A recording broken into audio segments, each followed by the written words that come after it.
official story about the Building 7 and this part about the it's wide as a football field and 47 stories high, falling with free fall acceleration. How do they explain this collapse? Well, the hypothesis that they zoomed in on was the initiation of collapse by thermal expansion due to normal office fires. And there were fires in Building 7. They were few and small and scattered. And again, fires have never brought down a skyscraper. We would have had massive deformation as this progressive collapse ensued in the exterior perimeter structural steel system, and breaking of granite panels and windows all over the place, because this instability, they say, traveled vertically up through the system.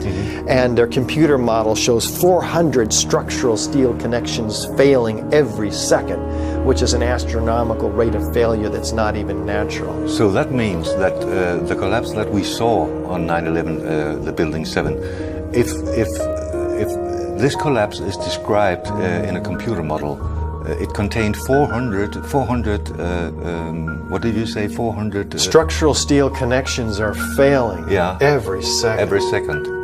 Of the 7-second collapse. But this is not a chain reaction, this is a symmetric reaction. At one time, the whole building.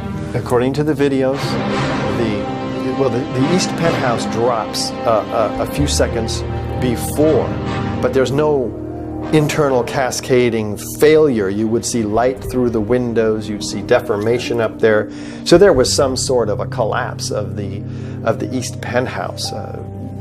Presumably explosives going off at the wrong time. And then in the final 7 seconds, the entire building, like you said, an acre in size, 40,000 tons of structural steel, 5 times stronger than it needed to be, drops suddenly, straight down, symmetrically, and at free fall acceleration. In other words, it's getting faster and faster and faster, just like this object. 3, 2, 1. No resistance. Straight down through the path of what was the greatest resistance. All those structural columns. So this pen can drop because there's no resistance, but a building has lots of resistance, as David Chandler, the physicist, says, or physics teacher, says that that's why we feel comfortable going into a building, because it has resistance. Right. I learned in school many years ago, if I remember correctly, that energy would always choose the path with the less resistance. But energy hasn't done so in this case. Well, there's some other massive amount of energy at work to remove all 80 columns in this building at once, which is what's required for it not to tip over. Any deviation in that pattern, and this building's going to begin to tip over. But it goes straight down, indicating a very precise removal of all 80 columns within a fraction of a second. So the question I put to the Urania attendees last night is, can fire accomplish that level of precision? So it comes down to that question, and if your rational mind says, no, fire is an organic, natural process, it's not going to accomplish that level of precision, then you have a problem. And the problem is that means controlled demolition, which is how they remove columns with precision, with explosives, or thermite incendiaries, in this case, for which we have the evidence of the byproduct of thermite molten iron. So once we come to that answer, we're sent on the big problem. We're set onto the big problem. That's the point of no return. The point of no return, because you're acknowledging that A, this is a controlled demolition. B, we were told this was normal office fires. C, we've been lied to. D, if we were lied to about Building 7, then we must squarely, fearlessly look at the evidence at the World Trade Center. So then we started the audience on that path. And I think 100% of them were shocked to find out that indeed we have very solid evidence there as well. And of course that sets us on the next point of no return. What does all of this mean? And it's scary because that means Al-Qaeda probably is not the culprit here. They didn't have access to 3 of the most highly secure buildings outside the Pentagon. Probably. We can all speculate that at least. And so who did? You know, who had access to some very sophisticated thermitic materials? Who had access to the buildings? We're talking about, you know, the security company that needs to be investigated. We're talking about Ace Elevator, who came out of nowhere to secure the elevator modernization contract, the biggest one in the world. That was built by Otis. Even though Otis built the elevators and was maintaining them, here's Ace Elevator coming in and going out of business immediately after 9/11, taking this 9-month elevator modernization, which would have given them access to the core columns and beams in the building. We're in the floor pans. There was something like 4 inches of concrete. Each floor was 1 acre of concrete, 4 inches thick. Fundamentally, they were steel structures, and they were super redundant steel structures. In order to bring them down, you had to have a heck of a lot of explosives in there.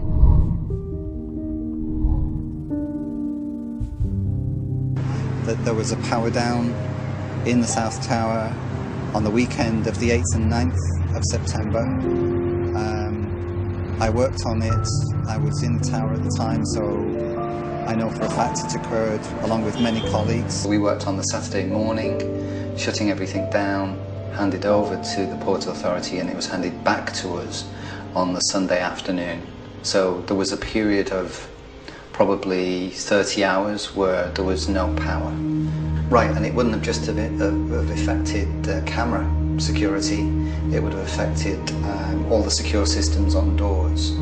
The reason I stopped, I saw the sign 9/11 was an inside job. Again, because of the power down, there was a complete breakdown of security that weekend. I was working on the 97th floor, and supposedly the fiduciary had a vault where there was gold, some kind of agreement with J.P. Morgan or, you know, something someone of my level wouldn't understand. We had guided tours coming into secured areas by mistake and nobody picking it up because there's no intrusion alarms or anything else. And the one thing besides the loss of coworkers that day that I'll never forget, the CEO or whatever she was, Ann Tatlock, just happened to be out of town, and you know, within moments after the collapse, you know, made the statement to the stockholders and the other people that we lost a lot of people, but don't worry about them, they were only clerks. And that's the thing that'll stick with me. Thank you. Any questions? Or the tower came on probably sometime, I'm guessing, about 4 o'clock Sunday afternoon. And this was before the towers came down? This was before. So like what I'm saying is, in regard how much before? A day. Power down was about 2 days before. Yeah, but it was off completely for a good 24 to 36 hours. And how many people went into the building during that period? Video cameras caught trucks arriving at the World Trade Center every night.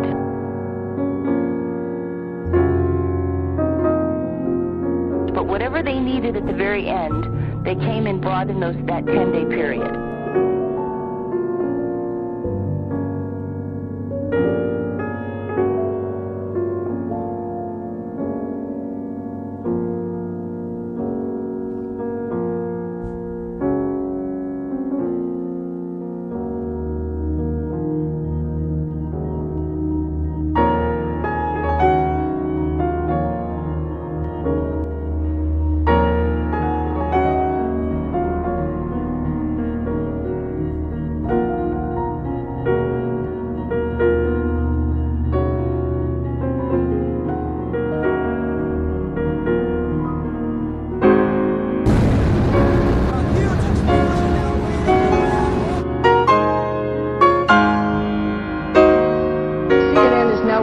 that there was a third explosion from the ground. The bomb went off in the lobby.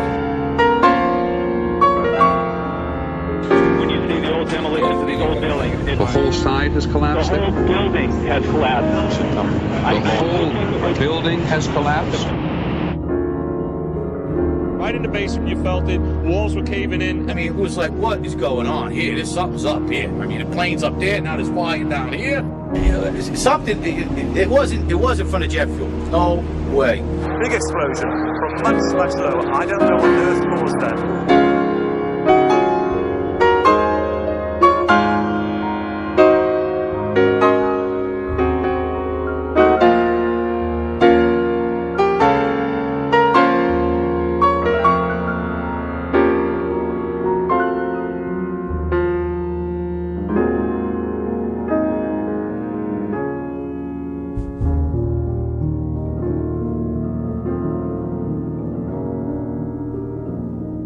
Bang, bang, bang, bang, bang, like bullet shots. That sounds like firecrackers.